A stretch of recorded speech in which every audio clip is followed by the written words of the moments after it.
Allahu Ekber,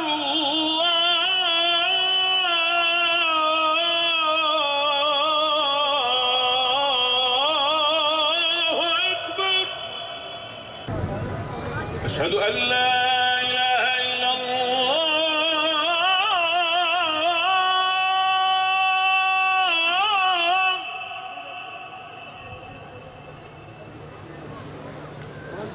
Eşhedü en la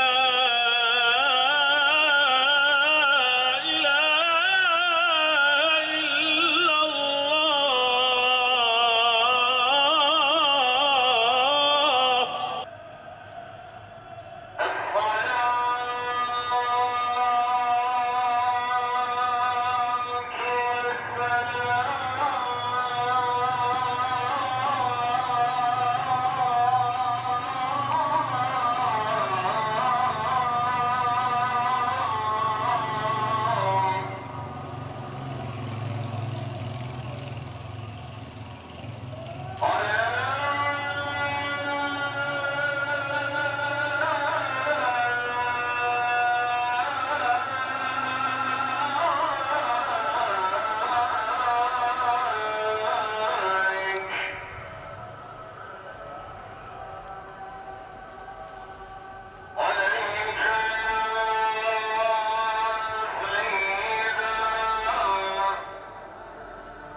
Bizim milletimizde çok önemli olaylarda, çok önemli durumlarda, gerek musibet gibi, savaş gibi, toplum afeti gibi durumlarda toplum sükunete, meydana, bütün bunları göğüslemeye davet edilir selayla ve ezanla. Ezan ve sela olduğu zaman toplumumuz asırlardan beri bilir ki çok önemli bir hadise var. Üzerime düşenler var. Üzerime düşenleri yapmalıyım der.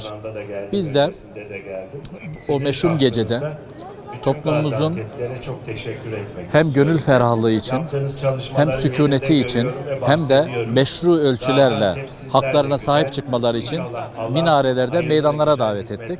Salalarla.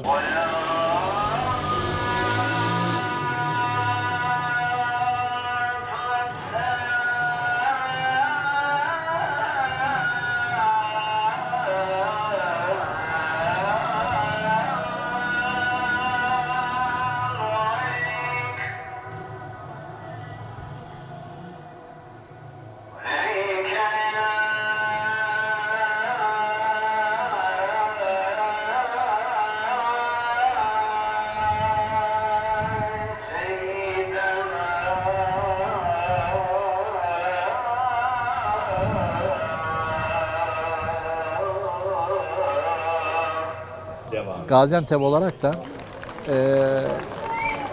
ön aldık diyebiliriz. Ön aldık diyebiliriz. Türkiye ortalamasının daha erken bir zamanda Sayın Valimizle de görüşerek arkadaşlarla, müftülerimizle, imamlarımızla telefon ve mesaj yoluyla iletişim kurarak Ulu Camimizden, merkezi sistemden ve bazı camilerimizden salalar okuttuk.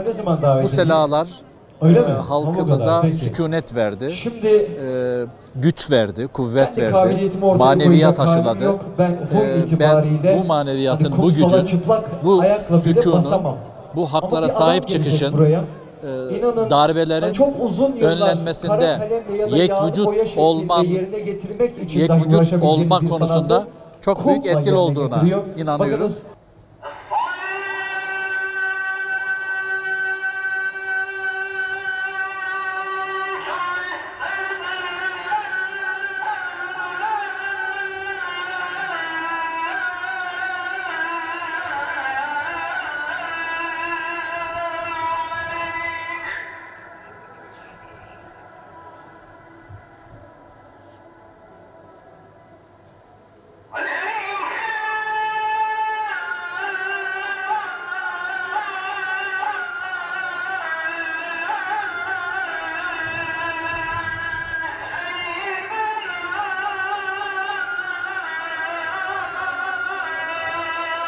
Darbelerin susturulması, darbeye karşı halkımızın yekvücut bir şekilde hakkını, iradesine sahip çıkması açısından o gün salalarımız ne kadar etkili ise 15 Temmuz yıl dönümünü, 15 Temmuz zaferini kutladığımız bu günlerde de sala faktörünü, sala motifini, metaforunu aynen yine koruyoruz.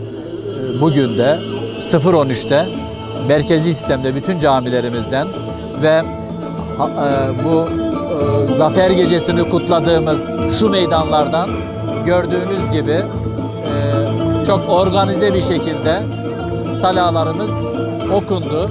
Okunmaya da devam edecek. Rabbim bu semalardan ila yevmil kıyame salalarımızın, ezanlarımızın sesini susturmasın.